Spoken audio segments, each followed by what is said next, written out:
Existen distintas formas de definir y caracterizar la traducción. Por lo tanto, definir exactamente qué es la traducción es una tarea que considero titánica. Personalmente, creo que traducir es una actividad que tiene un fin principalmente comunicativo y que consiste en hacer llegar el contenido de un texto que está escrito en una lengua a personas que son hablantes de otra. Quiero aclarar que con contenido me refiero no solamente a palabras, sino a ideas, emociones, sensaciones y todo aquello que se encuentre en el texto original, de modo que, una vez traducido, quien llegue a leerlo experimente algo similar a lo que experimentaron los lectores del texto original.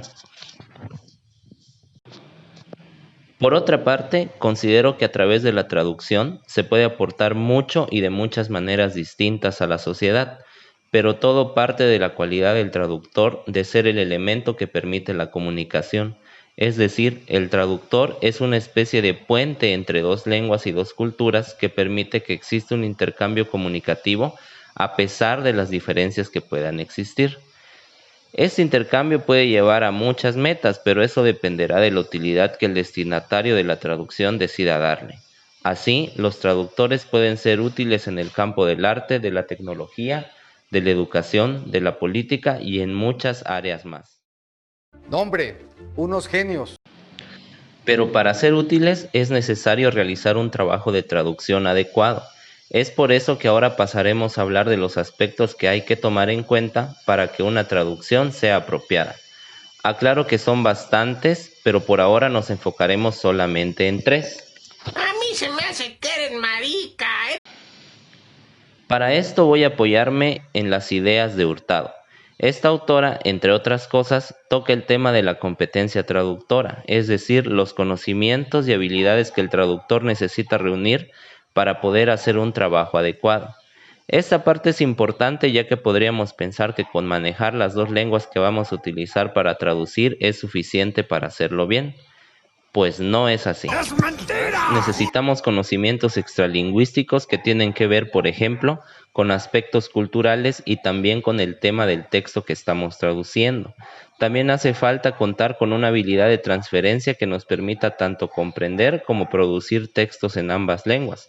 Hay que añadir también conocimientos acerca de la profesión del traductor y conocimientos sobre estrategias de traducción que nos permitan resolver los problemas que se presenten. Todo esto es importante porque quien traduce debe ser consciente de lo que posee y de lo que necesita desarrollar para de esta manera elegir la mejor ruta de acción posible y así realizar una buena traducción. A eso se le llama estrategia. El segundo aspecto que hay que considerar es el comunicativo, es decir, es importante que el texto ya traducido logre el mismo efecto en su nueva audiencia que el que conseguía el texto original en su audiencia original. Finalmente, considero que el contexto juega un papel relevante.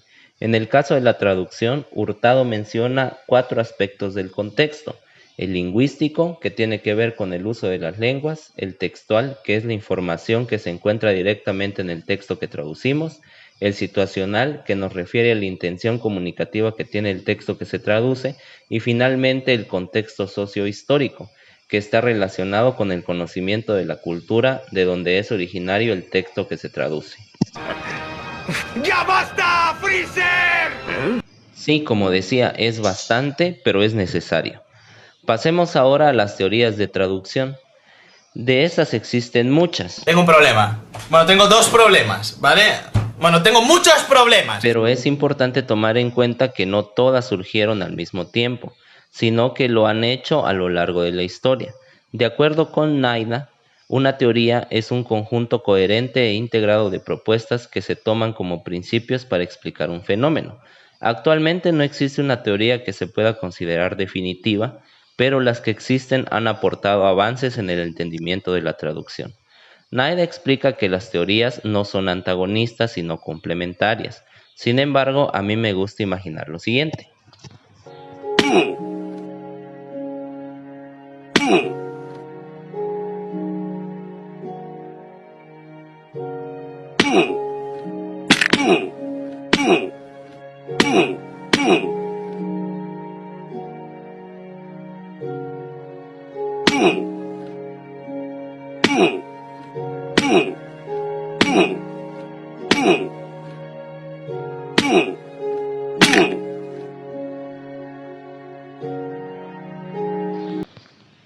Personalmente existen dos teorías que me parecen interesantes. La primera es la Scopus Theory. Scopus es la palabra griega para describir el objetivo que se persigue. Entonces, de acuerdo con esta teoría, el texto original cumple una función en su contexto de origen y es esta función la que se debe reproducir en el nuevo contexto. Y para lograrlo, el traductor debe utilizar las estrategias que considere necesarias, sin importar que esto provoque que el nuevo texto difiera en su forma al texto original. La otra de estas teorías es la denominada Manipulation Theory. Esta teoría propone que la traducción implica cierto grado de manipulación del texto original, de modo que el texto ya traducido sea aceptable para la cultura a la que va a pertenecer. Algo a resaltar es que esta teoría fue desarrollada teniendo en mente la traducción literaria, por lo que considera al acto de traducir como un arte. Soy un rebelde, me gusta romper las reglas, soy un antisistema. Como mencioné al principio, algo que hay que tomar en cuenta es la competencia traductora. Esta nos permite, entre otras cosas, definir qué técnicas vamos a utilizar. Bueno, ahora vamos a hablar justamente de eso. De nuevo, existen muchas técnicas, pero me gustaría centrarme en tres que se enfocan en la resolución de los culturemas, que son uno de los problemas más prominentes de la traducción. Ah, caray. Eso sí me interesa. La primera de estas técnicas es el préstamo, que consiste en integrar la palabra o expresión de otra lengua tal cual. Esto puede hacerse sin ningún cambio o adaptando la escritura a la nueva lengua. Me llama la atención porque parece muy práctico por un lado y enriquecedor por el otro, ya que conservar términos específicos de otras culturas ayuda a conocerlas un poquito más. Por ejemplo, manga es una palabra japonesa que no se traduce, pero que aún así no interfiere en el entendimiento del texto traducido y que al mismo tiempo nos deja conocer que en esa cultura existe ese tipo de lectura. La segunda técnica es la adaptación. Esta es un tanto opuesta a la anterior porque aquí lo que se hace es retirar un elemento cultural y luego reemplazarlo por otro que es propio de la cultura que va a recibir el texto ya traducido. Me parece también que es una medida práctica y que ayuda en este caso a que el efecto que tiene el mensaje se mantenga. Por ejemplo, no va a ser lo mismo leer "están lloviendo perros y gatos" que "llueve a cántaros". Por alguna razón, la primera expresión nos va a parecer extraña y la otra natural, y ambas dan a entender lo mismo en sus respectivas culturas, por lo que tiene sentido aplicar la técnica de la adaptación aquí.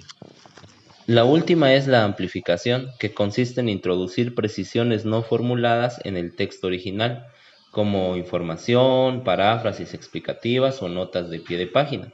Este recurso me parece que tiene gran utilidad porque en ocasiones será necesario incluir información que es importante para entender el texto en su totalidad, pero que el lector quizás no posea. Es una medida honesta a mi parecer, porque al final el objetivo es que quien recibe el texto traducido pueda sacarle todo el provecho que pueda, y si para ello es necesario darle pistas extras, no veo la razón para no hacerlo. ¡Ya no puedo seguir viendo eso! ¡Ah! Está bien, voy a terminar con este video. Solamente quiero aclarar que aunque el mundo de la traducción es gigantesco, es también fascinante, y considero que es importante que busquemos informarnos cada vez más para estar cerca de nuestros objetivos. Eso fue todo, estas son las referencias que utilicé. Gracias por su atención.